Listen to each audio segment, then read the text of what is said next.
We're drafting out of the 101. We are going to draft a true zero running back team, and I'm going to show you that it is very possible to win Best Ball Mania without any freaking running backs. It's Short King Summer, dude. It just feels like no one in fantasy sports ever learns anything. Does he mistime it, or is Brock Bowers just a grown man? Brock Bowers is just a grown man. Dare I say, Rich, football might be back. In the words of Lane Johnson, this offense looks constipated. It's Short King Summer. All right, folks, we are going to be attacking one of the most tried and true strategies amongst those of us in the space. We are going to take Ja'Marr Chase at the 1.1, and we are going to pursue a true zero running back team. We're not taking Bucky Irving. We're not taking Jonathan Taylor. We're not taking James Cook. We're not taking Amari Hampton. We are going to emphasize scoring at the onesie positions. Those are our quarterbacks. Those are our tight ends. We are going to take Ja'Marr Chase, and I'm going to find out if it is indeed possible to get where we want to go for $2 million with Ja'Marr Chase and no running. It's always a little bit interesting for these videos when we get tested. Marvin Harrison goes, Rashee Rice goes, Brock Bowers goes. We are going to take Trey McBride. I said we were going to emphasize onesie scoring. And I'm actually going to do something I have not done a ton yet. I'm going to pull Davante Adams up to the 2-3 turn. 8 of the highest advance rate wide receiver seasons in the history of Best Ball Mania have been Sean McVay, receivers Robert Woods, Cooper Kupp, Davante Adams. A lot better than late stage Robert Woods, and probably can match peak for peak Cooper Kupp. So through 3 picks, we have Ja'Marr Chase. We have our Week 17 correlation with Chase and McBride. I like the Week 17 game against the Rams, or against the Falcons for Davante Adams as well. And we are staying true to our roots. Would I have liked Brock Bowers, who my boy Chris Beggs got at pick 21? Of course. My mental model was that I wanted to take Rashee Rice and perhaps T. Higgins in this draft. I didn't take T. Higgins because I think Adams is straight up better, and I don't want to be too tilted on this video when Joe Burrow gets sniped for me before the 6-7 turn. So we have Stafford and Kyler Murray kind of as our fallbacks here, so I'm not going to take Joe Burrow. I'm also not going to take Jalen Hurts, even if Caden B15 does not select him here, because I am going to select George Pickens with this pick. And then I am also going to select Jalen Waddle with the 5.1. It's a little bit ahead of ADP, but right where I have him ranked. So the team is Ja'Marr Chase, Davante Adams, George Pickens, Jalen Waddle, and Trey McBride. Certainly an argument that Jalen Hurts would have bolstered what I said. Zero running back is so much about winning those onesie positions. My friend Ben Gretsch talks about this. On a zero running back build, you need to be winning quarterback. You need to be winning tight end. Obviously, it is a given that you'll be winning at wide receiver. You don't want to be feeling like you're scrambling at tight end and quarterback when you have a zero wide receiver build. But I also really like some of the 8, 9, 10th round running backs. I feel quite good about what we are building here. And you never know. Maybe this room gives us the illustrious Joe Burrow fall. This is shaping up to be an interesting decision. Joe Burrow went quite early. The sidekick wants me to take running backs, but I don't believe in that. I'm going to take Matthew Golden, who basically is my favorite pick on the board. I think that he should be going maybe 30 picks more expensive than he is right now. I did lose Joe Burrow. I still have Stafford, Dak, Tua, and Love alive. I am going to select Ricky Pearsall and give myself yet another quarterback to draft. So I probably am going to be planning on taking 2 quarterbacks in the next turn, maybe just one. We'll see what running backs are available. If we get one of Pacheco, Pollard, Aaron Jones, I'm comfortable, kind of just hammering this range of guys. And I think we're going to be done. In fact, I'm almost 90% positive that we are going to be done at wide receiver with Ja'Marr Chase, Davante Adams, George Pickens, Jalen Waddle, Matthew Golden, and Ricky Pearsall. We're good on buys there. Only one overlapping set with Chase and Pickens. I love the exhilaration of not knowing what my running back room is going to look like at the end of this, but I feel good about what we have built thus far.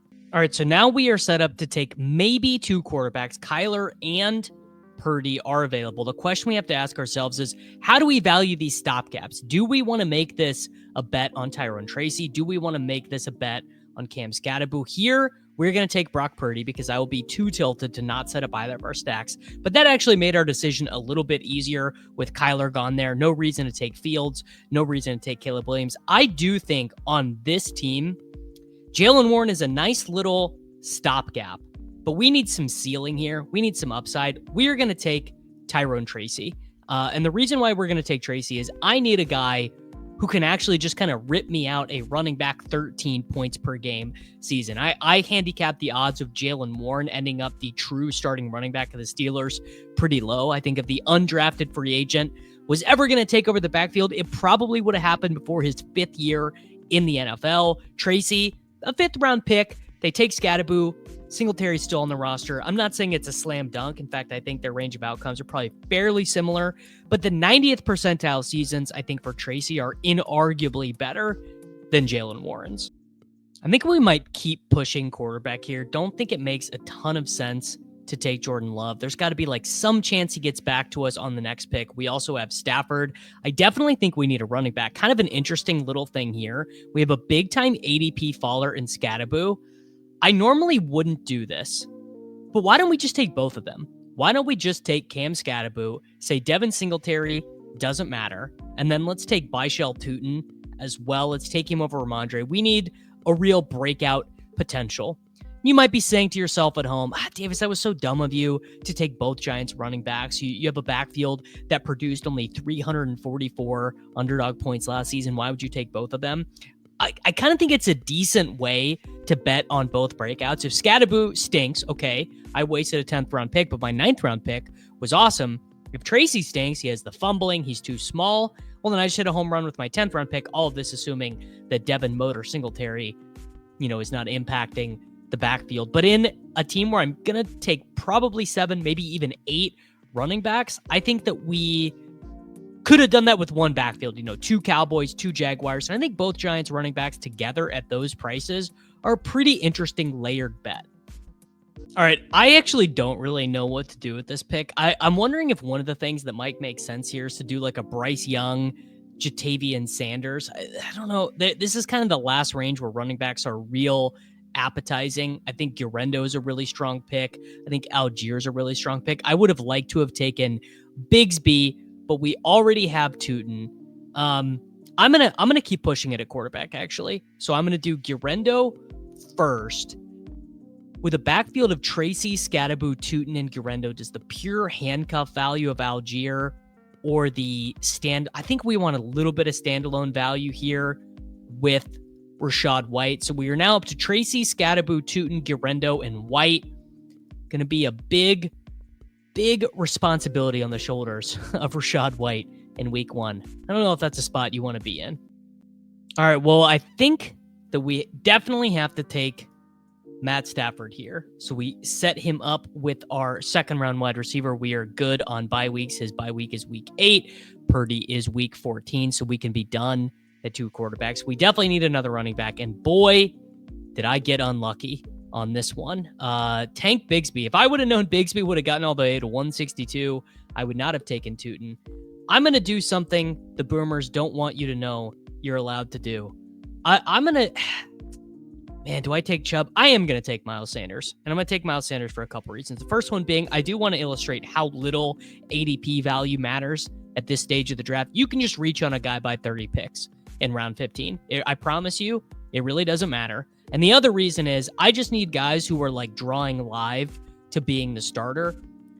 Chubb, who I was about to take, not drawing live to be the starter. Shipley, not drawing live. Dowdle, not drawing live. Giddens, none of these guys. I mean, I think Miles Sanders probably is the last guy on the list who is drawing live to project for more than 5 points or something like that in week 1. So round 15, Miles Sanders, folks, that is what 0 running back makes you do. All right, awful sharp room. Couldn't even get Brashard Smith. Looks like I set something off taking Miles Sanders at the 15.1, but we have got Brashard Smith who went there, so we can't take him. We could take Higbee. Oh, no, we can't take Higbee with Stafford. Overlapping bye weeks there. We need a running back. You know what? Let's do Corum. So we've got a little bit of overlapping stuff there. Not praying, but would benefit from a Kyron Williams injury. In terms of tight end, we are looking at not much. Honestly, we are not looking at much at the tight end position. I think let's just take Theo Johnson. Theo Johnson is fine. leaves me open to taking Jackson Dart if I really want to. That's who's highest in the sidekick. So through 17 rounds, we have Brock Purdy, Matt Stafford, Tyrone Tracy, Cam Scatterbo, Tootin, Guerrero, Rashad White, Miles Sanders, Blake Corum, Jamar Chase, Devontae Adams, George Pickens, Jalen Waddle, Matthew Golden, Ricky Pearsall, Trey McBride, and Theo Johnson. I'm going to debate very strongly with myself if I should take one more running back or if we do a 2-7-7-2. You really could convince me to go any way here. I mean, we could take, Elijah Mitchell, I like quite a bit. We could take Dylan Sampson. We could take Dart as a third quarterback. Third quarterback, I kind of like, sets us up with another stack. I know a lot of the sim stuff has been big there, but boy, are our running backs thin. I mean, that is just a thin group of guys. I don't think I have a singular other 8 running back build. I mean, who's more likely to add points? Look, if Purdy is not the guy, this team is dead in the water. If Jamar Chase is not the guy, we are dead in the water. We've made our bed, and I think at this point, we're going to lie in it, and we're going to take Elijah Mitchell. So our final team, we took Jamar Chase, then we did McBride Adams at the next turn. We did Pickens and Waddle. I would have been tempted. I would have been tempted to take Travion Henderson here. I really like the Golden pick. I really like the Pearsall pick. I was kind of glad actually to see Kyler Murray go here at 95. That made our decision much easier. We took Brock Purdy. We took Tyrone Tracy over Jalen Warren, over Zach Charbonnet, over Etienne. Then we got a falling Cam Scatterbo. I think that was a bit of a gift. Now, was this a mistake? Was Tootin at 121 a mistake? You know what? I'll actually say it was. And the reason it was because Bigsby went at 162. I would much rather have taken Bigsby at 145 and done, I don't know. Even Ramondre, Tajay Spears would have been a good fit here. Guerrero, I like a good bit. I think he should have some standalone value. Obviously, crazy contingent value with McCaffrey. Rashad White, contingent value, some standalone value. Stafford with Adams. Miles Sanders, I mean, dude, Miles Sanders is now such a good pick that he is a slappy pick. Blake Corum at 192, correlating with our Ram stack, and also just a good contingent bet. Theo Johnson as our second tight end with Trey McBride, and then a final pick of Elijah Mitchell. Did I pull it off? Comment down below. I think I did pull it off. Honestly, I think in terms of a true zero running back team, maybe we would have liked a Jordan Mason and Najee Harris, but I think at a true zero running back team, boy, are those wide receivers pretty nice. Make sure to like the video, subscribe to the channel for daily fantasy football videos, and I'll be back with you guys tomorrow.